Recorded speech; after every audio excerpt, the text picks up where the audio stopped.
بسم اللہ الرحمن الرحیم۔ السلام علیکم ناظرین، پروگرام سچ کا سفر، میں ہوں سجاد ترین۔ آج ہمارے ساتھ موجود ہیں دفاعی اور بین الاقوامی امور کی ماہر ڈاکٹر ماریہ سلطان صاحبہ۔ بہت شکریہ ڈاکٹر صاحبہ، آپ نے ٹائم نکالا۔ ڈاکٹر صاحبہ، امریکہ میں الیکشن جو ہوئے ہیں اور ان الیکشن پہ جس قسم کے سوالات اٹھ رہے ہیں، ایسے لگ رہا ہے جیسے وہ کوئی جنوبی ایشیا کا ملک ہے۔ اس کے کیا اثرات مرتب ہوں گے؟ دیکھیں، اس وقت پہلی بات تو یہ ہے کہ پہلی دفعہ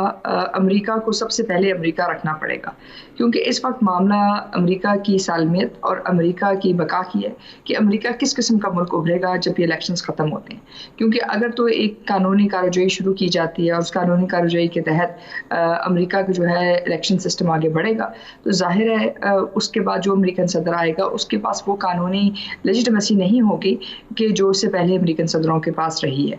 صدور کے پاس رہی ہے۔ تو دوسرا مسئلہ یہ ہے کہ اگر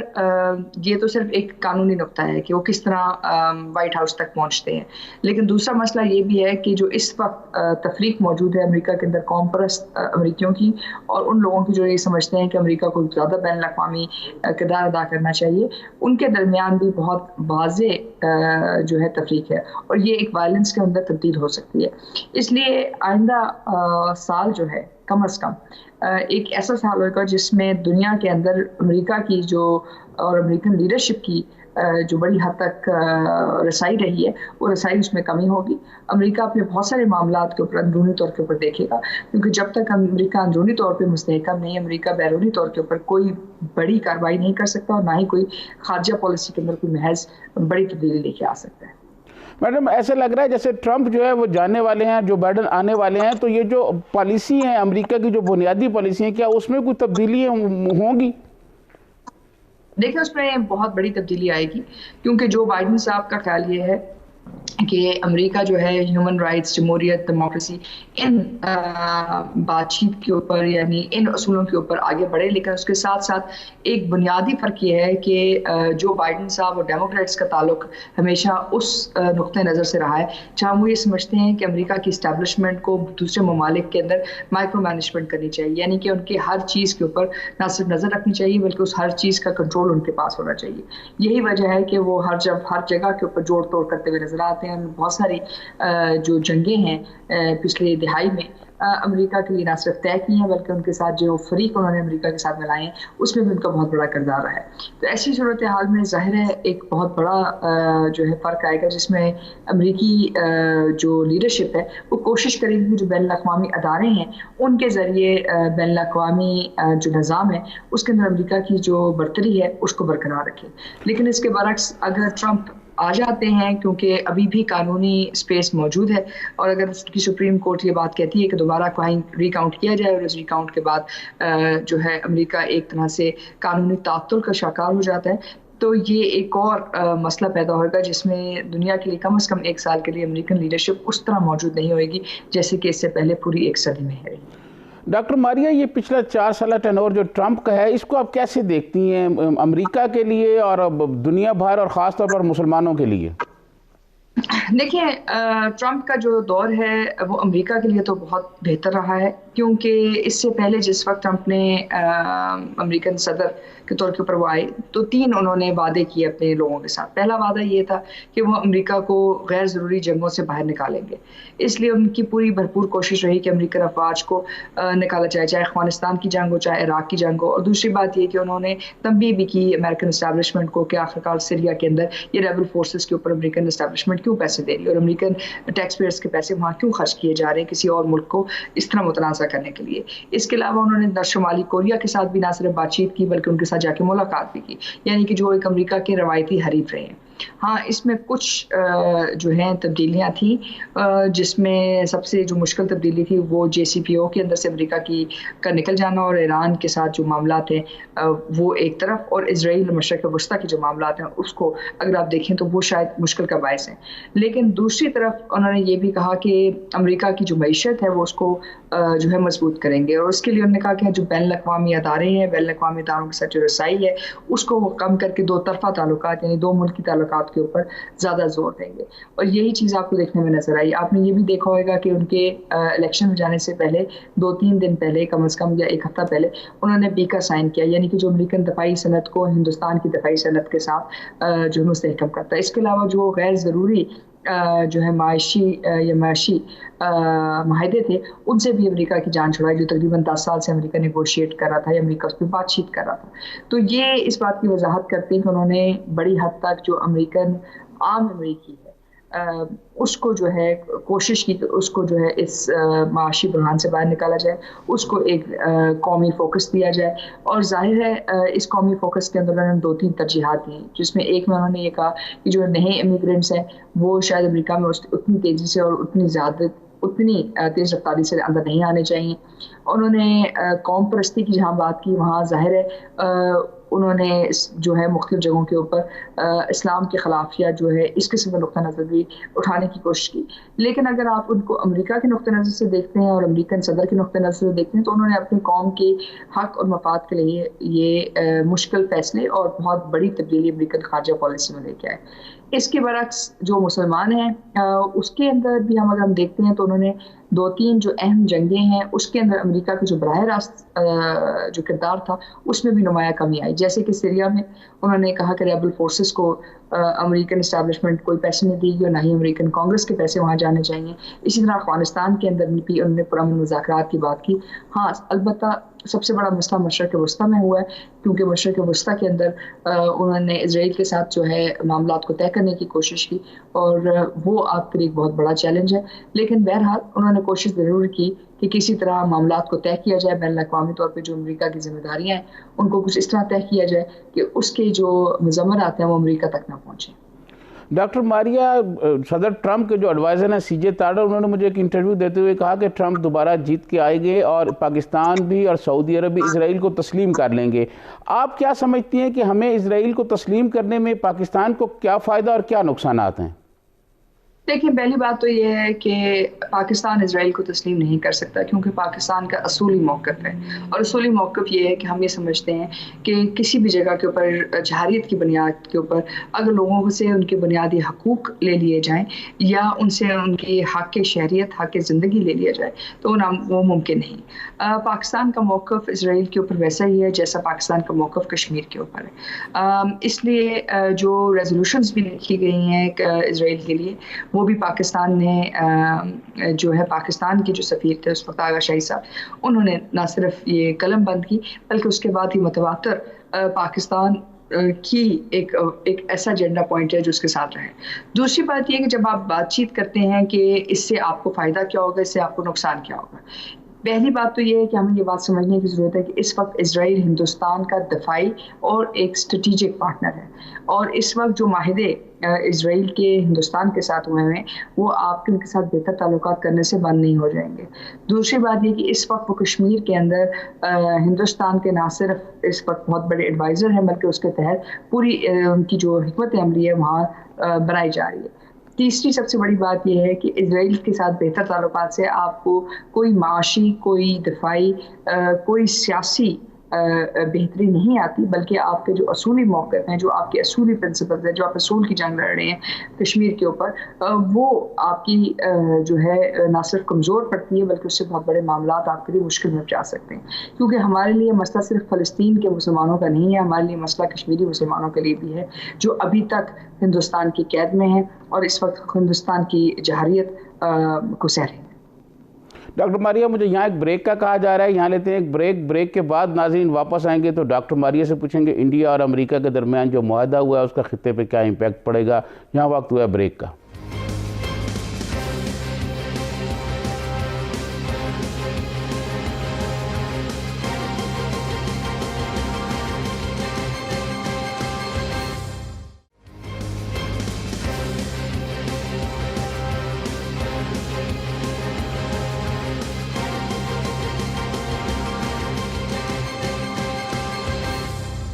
ویلکم بیک ناظرین. ہمارے ساتھ موجود ہیں ڈاکٹر ماریہ سلطان. ڈاکٹر ماریہ یہ بتائیں, انڈیا اور امریکہ کے درمیان جو ابھی معاہدہ ہوا ہے, ٹیکنالوجی کا معاہدہ ہوا ہے, لوکیشن کا معاہدہ ہوا ہے, اس کا خطے پہ کیا امپیکٹ پڑے گا, اس حوالے سے ذرا بتائیں. دیکھیے, امریکہ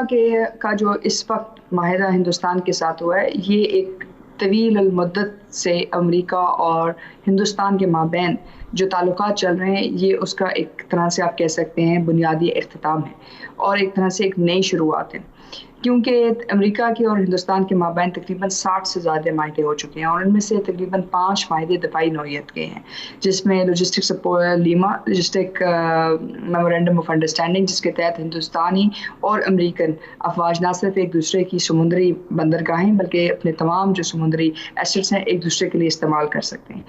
دوسری طرف کمکاسا, جس کے تحت وہ ایک دوسرے کے ساتھ نہ صرف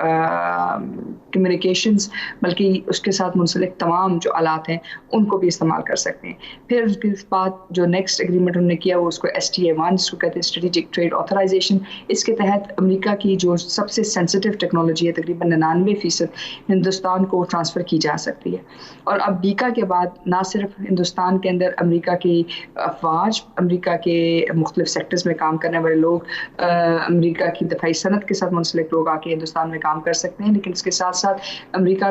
کی تمام تر جو اسپیس بیسڈ ایسٹس ہیں اور جو ان کی کمیونیکیشن بیسڈ ایسٹس ہیں ان تب تک رسائی ہوئے گی. دوسری بات یہ کہ اس سے جو GPS سسٹم ہے جس کے تحت, جس کو آپ کہتے ہیں گلوبل پوزیشننگ سسٹم, جس کے تحت بہت ساری نیویگیشنل ڈیوائسز اور بہت ساری آپ کی یہ تمام جو جدید آلات ہیں ان کے ساتھ منسلک ہیں, یہ اس تمام سسٹم سے مختلف ایک نیا سسٹم بھی ترتیب دیں گے. ایک طرح سے آپ یہ کہہ سکتے ہیں کہ اس معاہدے کے قلم بند ہونے کے بعد اب آپ جو ہے ہندوستان کے سامنے صرف مد مقابل نہیں کھڑے ہوئیں گے عسکری طور کے اوپر, لیکن اب ہندوستان کی جو جنگ ہے اس پہ کس وقت اور کہاں اور کتنی تعداد میں امریکن افواج شامل ہوں گی, اس بات کا فیصلہ آپ نہیں کر سکیں گے جب تک کہ آپ میدان جنگ میں نہیں جاتے. اس کے علاوہ تمام تر جو امریکی دفاعی ہتھیار ہیں اور دفاعی سسٹمز ہیں وہ اب ہندوستان کی نہ صرف رسائی میں ہوں گے بلکہ وہ ان کی استعمال میں بھی ہوں گے. اگر کوئی بھی صورتحال پیدا ہوتی ہے پاکستان اور ہندوستان کے درمیان, محض جنگ میں نہیں لیکن ان تمام اوقات میں جہاں آپ کے خلاف کسی بھی قسم کی کارروائی کی جا سکتی ہے, تو ایک طرح سے آپ یہ کہہ سکتے ہیں کہ اب یہ بات اس میں اب کوئی ابہام نہیں ہے کہ ہم کسی بھی جگہ کے اوپر اب امریکہ سے وہ توقعات رکھیں کہ امریکہ جو ہے ایک غیر الائنڈ یعنی کہ ایک مناسب اور ایک طرح سے برابر کا رشتہ رکھے گا. اب امریکہ اور ہندوستان ایک دوسرے کے لیے لازم و مظلوم ہے اور آپ کے لیے ایک بہت بڑا دفاعی چیلنج. ڈاکٹر ماریہ, یہ کیا وجہ ہے کہ ہم افغانستان جہاد میں بھی بہت امریکہ کے قریب رہے, اس کے بعد بھی ہم نے افغان طالبان معاہدہ بھی کرایا, لیکن اس کے باوجود امریکہ جو ہے وہ انڈیا کے بہت قریب ہو گیا ہے اور ٹیکنالوجی اور بہت ساری چیزیں ان کو فراہم کی جا رہی ہیں, اس کی وجہ کیا ہے؟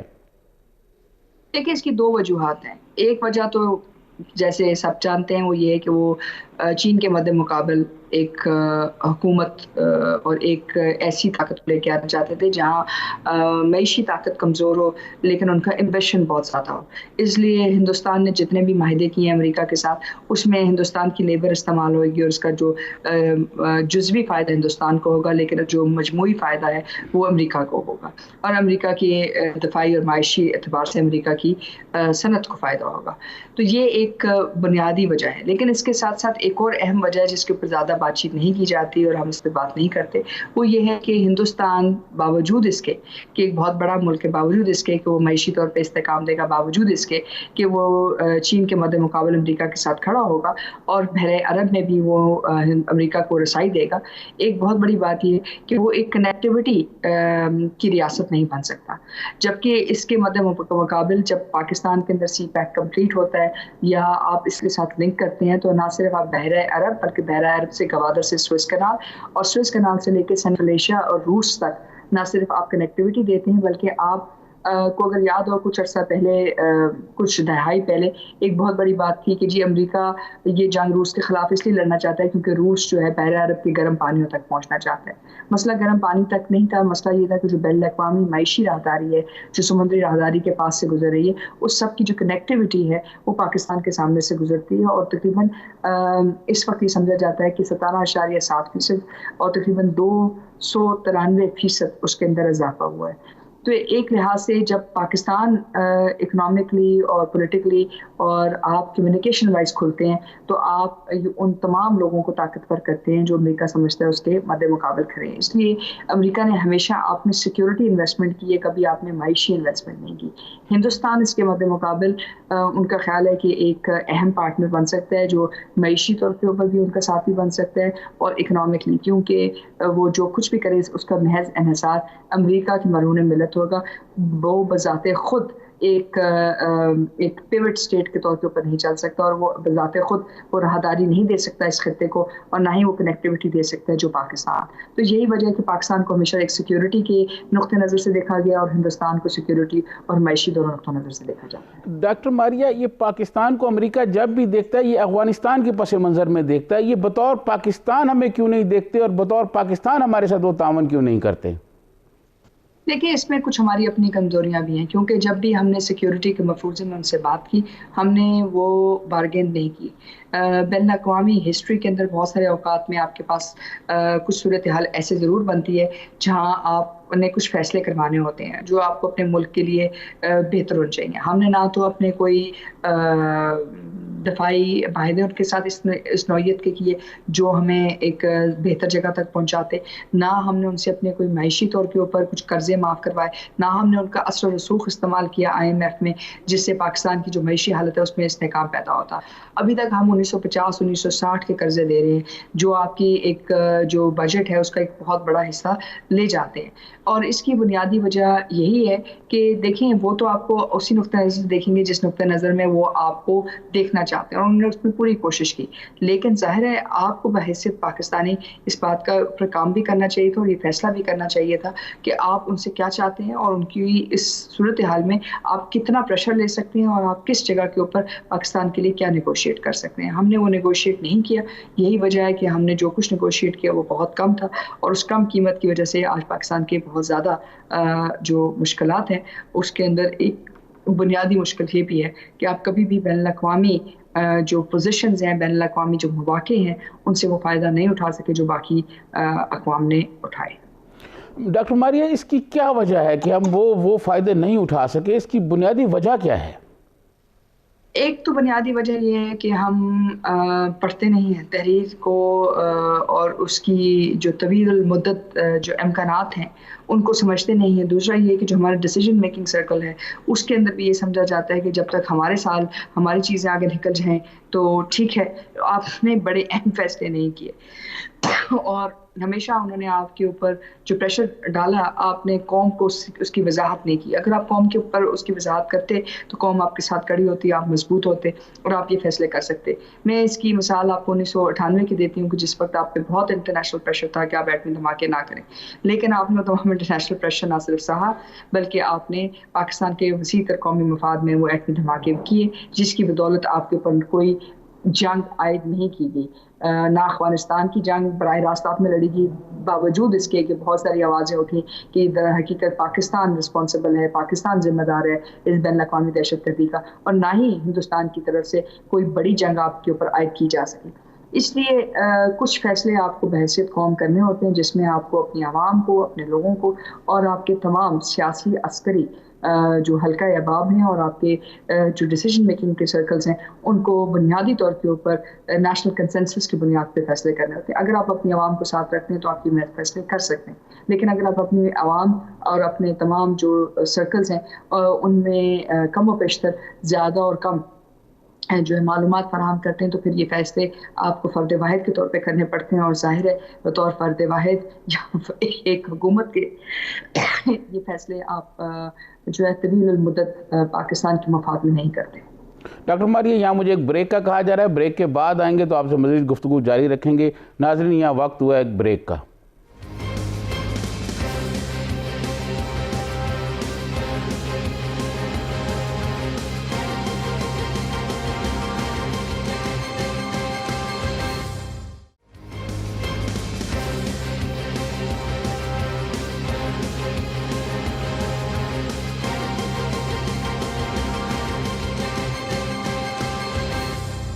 ویلکم بیک ناظرین. ڈاکٹر ماریہ یہ بتائیں کہ مسلمانوں نے اپنے مسائل حل کرنے کے لیے ایک OIC تنظیم بنا رکھی ہے, کیا اس کی اہمیت اب ہے یا کوئی نیا پلیٹ فارم بنایا جائے؟ دیکھیں OIC ایک بہت اہم پلیٹ فارم ہے. مسئلہ دراصل یہ ہے کہ ہم اپنے پلیٹ فارمز کو نہ استعمال کرتے ہیں اور نہ ہی بین الاقوامی پلیٹ فارمز کو استعمال کرتے ہیں. میں OIC کی افادیت کے لحاظ سے دو باتیں کہنا چاہوں گی. ایک تو یہ کہ جب آپ نے تجارتی طور کے اوپر قلغن لگائی جب فلسطین کے معاملے میں اور آپ نے اسرائیل کے مختلف پروڈکٹس پہ لگائی تو تب امریکہ کے اور اسرائیل کے رویے میں بھی تبدیلی آئی. اسی طرح آپ نے مختلف اوقات میں اس کو استعمال کیا. مسئلہ دراصل یہ ہے کہ آپ نہ ہی اس کو ابھی اپنے وزن کے طور کے اوپر استعمال کرنا چاہتے ہیں, نہ ہی ایک سیاسی پلیٹ فارم کے ذریعے. اور جو اس وقت تفریق موجود ہے OIC کے اندر, وہ OIC کی جو افادیت ہے اس سے نہ تو مسلمانوں کے لیے کوئی کام کرتے ہوئے نظر آتی ہے اور نہ ہی اس کے لیے آگے بڑھتے ہوئے. لیکن یہ تمام تر جو ہے ایک طرح سے کہہ سکتے ہیں شارٹ کمنگز کے باوجود یہ ایک اہم ادارہ ہے, کیونکہ اس میں تقریباً 56 اسلامی ممالک ہیں. اس کے پاس مختلف اوقات کے اندر مختلف جگہوں کے اوپر آپ کے پاس ڈفرینٹ انفراسٹرکچرز, ڈفرینٹ ادارے موجود ہیں, جس میں ڈیولپمنٹ کے ادارے ہیں, جس میں سائنس اینڈ ٹیکنالوجی کے ہیں, جس میں آپ کی ہائر ایجوکیشن کے ہیں. مختلف چیزیں موجود ہیں. اس وقت جس چیز کی کمی ہے وہ اسلامک امہ کے پاس لیڈرشپ کی, اور اس لیڈرشپ کے بعد اس سیاسی فہم کی کہ اگر وہ چاہتے ہیں کہ بین الاقوامی دنیا کے اندر ان کا اثر و رسوخ پڑے اور ان کے معاملات کے اوپر کوئی واضح جو ہے سنجیدگی دکھائی جائے, تو ان کو کچھ فیصلے متحد ہو کے دکھانے پڑیں گے. ابھی تک آپ وہ متحد نہیں ہو سکے, جس کی وجہ سے یہ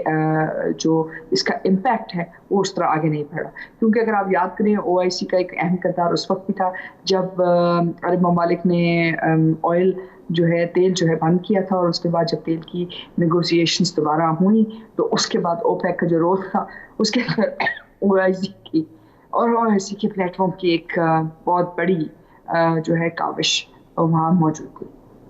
ڈاکٹر ماریہ OIC کا کشمیر پر جو رول ہے, خاص طور پر 5 اگست کے بعد جب 2 آرٹیکل ختم کیے گئے, اس کی اسپیشل حیثیت ختم کر دی گئی, وہ آپ کیسے دیکھتی ہیں؟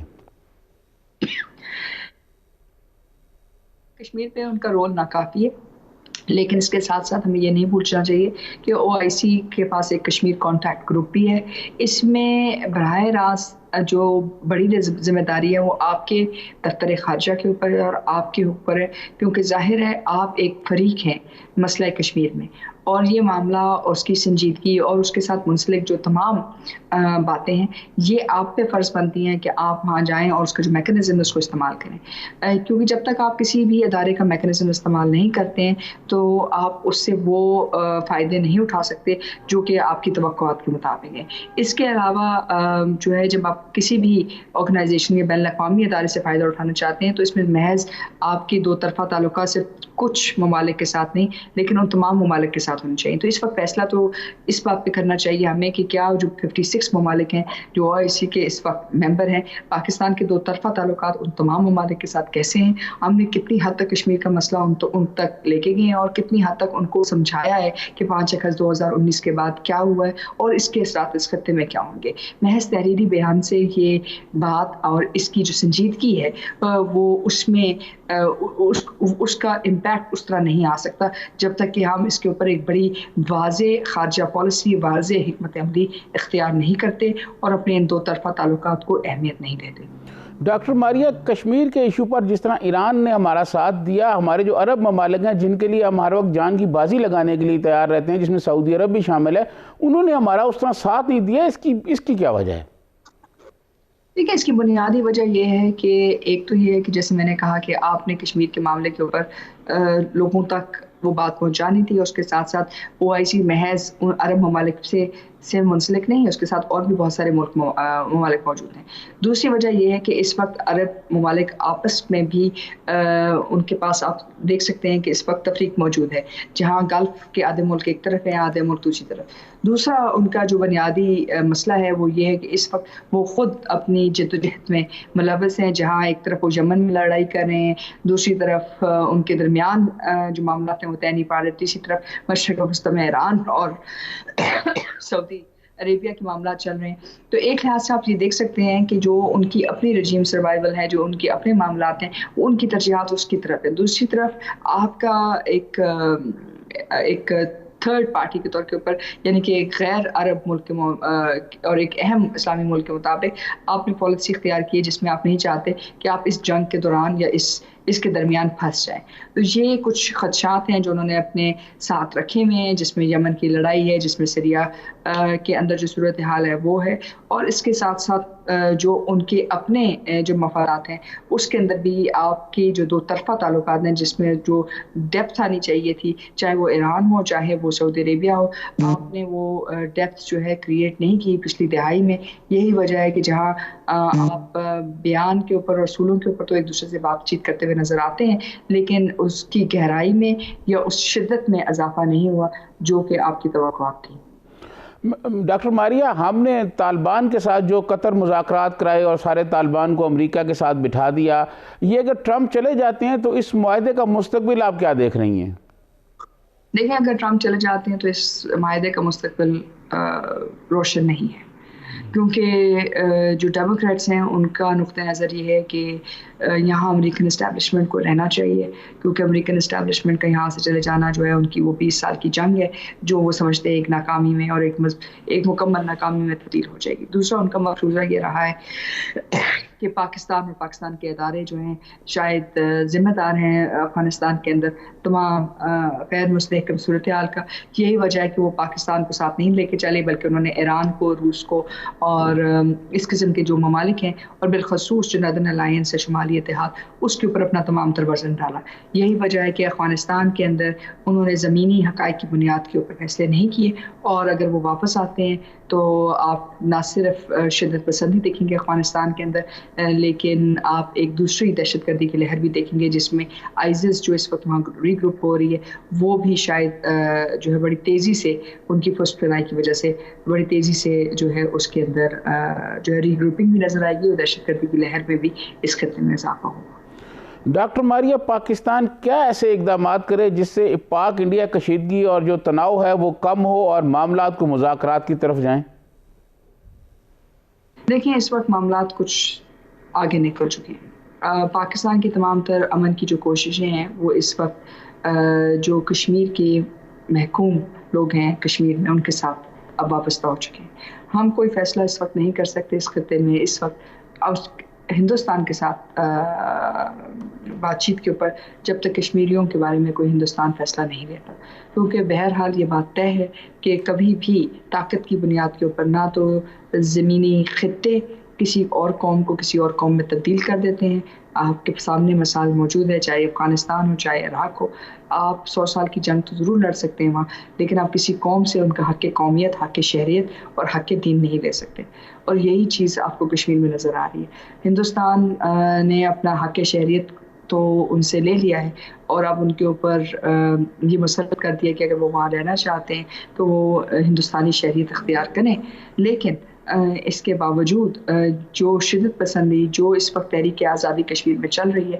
وہ اس کے اندر تعطل نہیں آئے گا. اس میں کچھ سکونت تو ہے اس وقت، لیکن وہ تعطل کا شکار نہیں ہو سکتی، کیونکہ بہرحال حق زندگی جو ہے سب سے اولین حق ہے ان تمام حقوق پہ. اور اس وقت پاکستان کے لیے یہ فیصلہ ممکن نہیں کہ ہم ہندوستان سے کسی بھی قسم کی امن کی بات کریں جب تک کہ کشمیری محکوم ہے. ڈاکٹر ماریا، کچھ لوگوں کا خیال یہ ہے، امریکن تھنک ٹینکس بھی یہ کہتے ہیں کہ پاکستان نے سی پیک کے بعد اپنے تمام انڈے چائنا کی ٹوکری میں رکھ دیے، جس کی وجہ سے اسے دنیا بھر میں کچھ مشکلات کا سامنا ہے. آپ اس پر کیا کہیں گی؟ دیکھیں، یہ درست بات نہیں ہے. سی پیک پاکستان کے لیے وہ راستے کھول رہا ہے، پاکستان کو ایک سیکیورٹی پرزن سے نکال کے ایک معیشی مستقبل کی طرف لے کے جا رہا ہے، معیشی ترقی کی طرف لے کے جا رہا ہے. اگر ایسی بات ہوتی تو پھر تمام دنیا کے تمام لوگوں کو چین کے ساتھ کوئی اتحادی کوئی معیشی کاروبار بھی نہیں کرنا چاہیے تھا. امریکہ کی معیشت اس وقت چینی معیشت کے ساتھ منسلک ہے. چین ان کا سب سے بڑا تجارتی پارٹنر ہے. اس وقت ٹرمپ کے دور میں بھی جو انویسٹمنٹ ہے چین کے ساتھ اس میں امریکہ کے اندر امریکہ کی طرف سے کوئی کمی نہیں آئی ہے. تو آپ بھی جو کر رہے تھے وہ اپنے لوگوں کے لیے صرف معیشی راہداری کھول رہے تھے، اور یہ آپ کا حق ہے کہ آپ کے پاس اس وقت 75% جو ہیں ینگ پاپولیشن ہے، اور نوجوان نسل ہے، وہ نوجوان نسل یہ حق رکھتی ہے کہ آپ ان کو حق کی ترقی ان کے لیے